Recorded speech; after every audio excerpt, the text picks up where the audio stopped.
Predator Badlands proved to be a visual delight for me in the IMAX 3D. I would recommend you all to go and watch it with your families in the theaters because it would not nearly look as good later on the OTT. It has to be IMAX and preferably 3D. It is extraordinary how far the franchise has come from the first edition of Predator featuring Arnold Schwarzenegger and team in 1987. Even then, the movie was ahead of its times in terms of concept and the visual tech, and I was fortunate enough to enjoy that one as a teenager. It is rather funny as well as nostalgic when I watched the Predator Badlands as a 7th edition, but it did not disappoint me at all. Admittedly, there is still nothing to beat the first edition of 1987, but Predator Badlands is a cool flick. The visuals are stunning, the music cinematic and grand, the fights are chilling, the weapons are deadly, and those out-of-the-world imaginary crazy creatures take you into a bold new world which exists only in our wild imaginations. The plot and story are also cool and thought-provoking. Interestingly enough, there are no humans in the plot at all. We have a predator who is an alien, and the rest of the folks are human-looking machines. The predator does not speak English but his own Yautja language, and we get to see the subtitles when he speaks. His name is Deck. So in this edition, the Predator is not the villain. He is shunted out of his Yautja clan because he is presumably weak. All those scenes when he is shunted out with all the drama itself bring out the wonderful emotions which were rather extraordinary to feel as an audience member when you're watching an alien who doesn't even speak our language, and yet you connect to the story in an emotional way and you start rooting for Deck the Predator as the protagonist in Badlands. Now he must go to an alien planet called Genna to hunt down a massive creature called Kalisk, which even the Predator's own father fears, to bring it back as a trophy and reclaim his position in the clan and become from Deck to Deck of Yautja.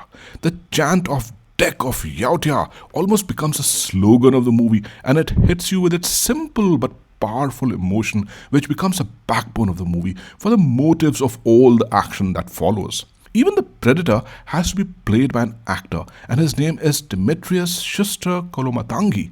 It feels almost strange to say that he has done a good job. Really, I feel for the actor because it doesn't give him an identity as an actor at all. Small price to pay, I suppose, to act in a legendary movie. Now then, a Predator lands at the planet Genna and has to immediately fight giant creatures which include huge bisons, crazy-ass tuskers, massive octopus-like creatures walking in the jungles, flowers which dart needles to numb you, and the big predatory flying birds. And we haven't even come near to the monster Kalisk yet, whom the Predator is after. At Genna, he finds this human machine called Thea, played by Elle Fanning. She knows where to find Kalisk and decides to help the Predator because she has to get hold of the lower half of her body which was cut away by Kalisk. They're also joined by a cute little monkey-like alien called Bud, and then the team hunts in a pack like wolves, and you enjoy the drama as Tessa, who is also played by Elle Fanning, also covets to capture not only Kalisk but also the Predator himself for further research for the benefit of humanity, whom our company Weyland-Yutani Corporation ostensibly serves. Elle Fanning has played her part superbly.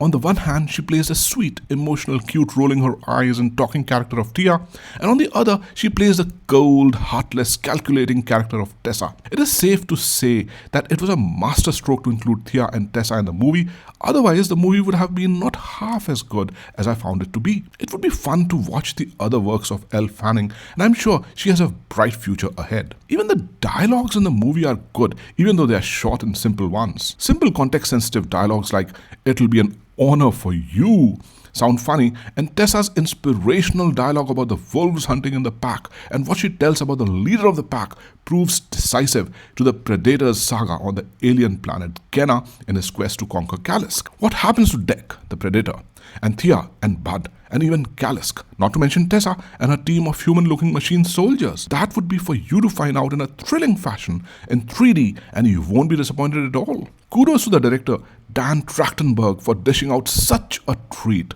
I feel that both the kids and the adults would enjoy the movie equally. The makers of Jurassic World Rebirth should watch Predator Badlands and learn from it how an action monster sci-fi thriller movie should be made. While Jurassic World Rebirth became a kiddish movie, Predator Badlands steps up the game and impresses everybody with its perfect combination of the story, music, action, and the legacy. Don't miss Predator Badlands in IMAX this season.